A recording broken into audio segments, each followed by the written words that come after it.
Hi everyone. In this video today, I'm going to speak about those that are thinking of going into a career as a sports scientist. I'm going to use an advert for this. So I'm going to go into an advert from Ireland Sevens Rugby. This is a very recent job that's come up looking for a sports scientist. And it's worth noting this isn't graduate level, so it is key that you bear that in mind as I go through this. So you might need a couple of years after university to be considered for a role like this.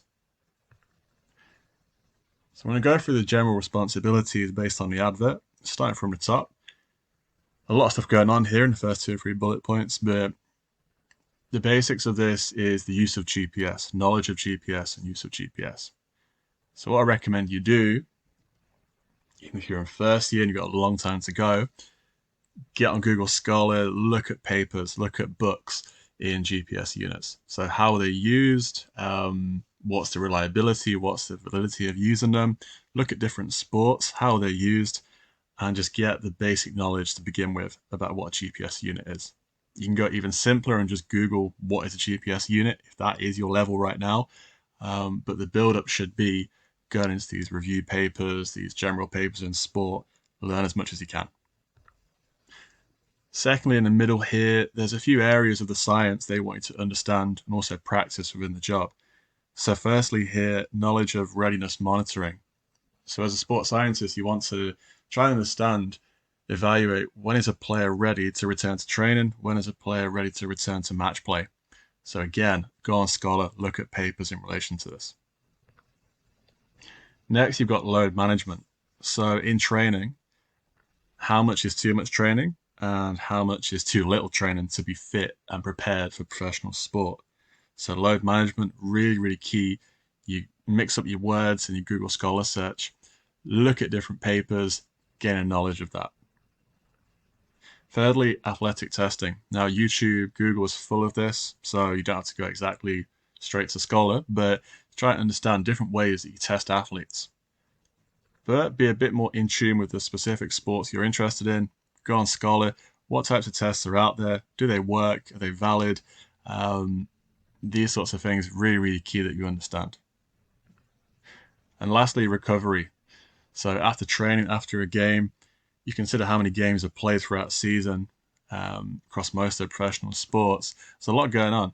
So it's really, really important that you understand recovery. And once again, you're going on Scholar, you're looking at papers, you're looking at the evidence to support different strategies to promote recovery in a particular sport that you're interested in. And at the bottom here, very quickly, I'll just point this out. You're a sports scientist, and normally that's associated with different stuff, such as GPS, maybe heart rate data, stuff like this. But time to time, you may be in the gym as well. So it's definitely key, and I'll repeat this later on, that you get experience in the gym working with athletes or on the field as well. All right, so I'm going to move on now to the key qualities, so the essentials and the desirable. Starting off with the essential, I won't go through all of these, so feel free to pause it and make notes in your own time. Just go through two or three of these. Firstly, minimum 2 years experience within rugby, so sports science, S&C.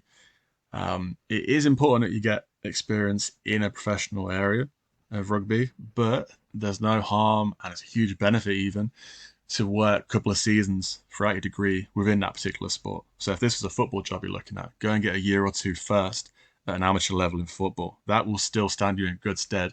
It did me when I went to work in professional sport, working at that lower level first. Next is a record of using sports science data to support the management and development of athletes. So again, when you're doing these placements at a lower level, get used to collecting data. So collect RPE data, wellness scales, wellness questionnaires, get these sort of things going at a lower level first. Don't wait till the professional level. Practice this, make mistakes. Just get used to it at the lower level first. And thirdly, I will say this is harder because where do you get GPS units at a lower level? You go to a Sunday League team, how do you get your hands on that? And this is where it can go back to sacrifices. Do you actually buy your own GPS? If you can't get your hands on them, yeah, fair enough, you can't go and buy a 20 and go and work with a team unless you've got a lot of disposable income. But why don't you buy one? Okay, this is probably a more expensive version. You could buy a cheaper version of the one you see here. But I speak about sacrifices in a previous video, and it's a few quid, but I did that myself. I bought kit. There's certain things I paid for by selling stuff and hustling to get the money in order to pay for that. So I would suggest maybe doing something like this as well. Use GPS on yourself, use GPS on one of your friends for 6 months, a year. Just get used to using it, understand how it works. Next is desirable category. So I'll go through this stuff very quickly. Masters, yeah, you're going to need a master's if you want to go into professional sport as a sports scientist. It's very, very difficult now to go in without that because it's so competitive. Second bullet point, getting experience in rugby. We've gone through that. The next couple of bullet points, so statistical software, R, SPSS. I'll come back to this later on, but these sort of things you're doing your degree as well, but I would spend extra time as well in relation to your sport. So you do some very generic stuff on statistics in your course. Spend that time in your own sport. Get used to these spreadsheets and how you can go to the next level using this stuff. Further down, you've got S&C certificates. So you see a few different ones there. UKSCA is a very common one. I would definitely look into that. Again, I'll come back to that in a second. And first aid and CPR as well. Okay, so I'm going to move on now and break this down into two different sections. So if you're in the midst of your degree right now, what can you do now in order to make that job in the future more likely to happen for you? So firstly, get experience in S&C. As I said, as a sports scientist, there will be times where you will be required to go in the gym, do field sessions as well. So get that experience at a low level. So the sport you're interested in, start at Sunday League. Secondly, I would recommend buying a GPS unit. Maybe a cheaper one than the one you see there. Just a GPS unit. How does that work? Just get accustomed to that. I'd look at first aid, CPR. That's a bit more money as well, but they're not overly expensive. You could definitely save up throughout the year. So let's say, for example, you're in second year, aim to do these in your third year. Save up for a year, get the money together. Just save a few quid each week. It'll pile up. You've got the money then. Read relevant books, journal articles, so much reading, so many podcasts, YouTube videos. Just spend a lot of time. The things that you see in these adverts, know the science inside out. Read the relevant stuff.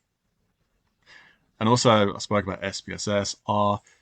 Take a lot of time, not just the generic stuff. So get the basics of this software correct first, and then create your own spreadsheets within the teams you're working for. Look at tutorials on YouTube. Maybe even reach out to sports scientists within sport, get their advice. I'll do another video on networking. This is a good way to network, mention this stuff, and get accustomed to that. What do you have to wait for? You have to be patient in some regards. There's certain things you obviously can't do right now, such as your masters. Can't control time. That's just going to wait. You will do your masters. That will happen in the future. Accreditation, that's a bit more expensive if you go through the UKSCA workshops and then the final accreditation. If you can afford it, you don't have to wait for it. But if you've got enough on your plate right now, maybe wait until you're doing your masters, wait until you're doing an internship year. It's up to you. That really, I think, does depend on the money that you've got. And then experience of using GPS units with a team. So using 20 units. That's very difficult, of course, if you're working at a low level of sport in the first 2 or 3 years of your degree. So that has to wait. You can't really control that. Unless you have the money to go and buy that many, it's not going to happen. So what I'd say to you is, to finish off, as a summary, read more adverts. So don't just take this at face value. Read 10, 20 different adverts on sports science jobs. Take notes. So you could either print them off, use a highlighter, or just read them online, pen and paper, just write the main bits down. And finally, create some short and long-term goals. So as I've shown you a minute ago, stuff you can do now, then the stuff that you can do in the future as well. Just try and separate those two and be very realistic with the goals that you're setting. Contact details always at the end here, my Instagram page, my Twitter page. If you want to get in touch, discuss this more, please let me know. Okay, thanks for listening, and I'll speak to you again soon.